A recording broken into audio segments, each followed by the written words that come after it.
The following segment is sponsored by Intermountain Healthcare and the Utah Department of Health.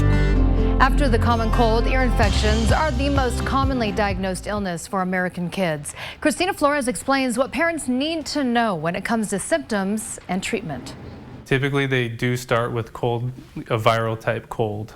Ear infections are most common in kids between 6 months and 2 years of age and usually start with sinus congestion. The tube that drains the inner ear to the sinuses gets inflamed, and it's hard for any fluid in the middle ear to drain out because of that inflammation. This creates an environment for bacteria to grow, causing an infection.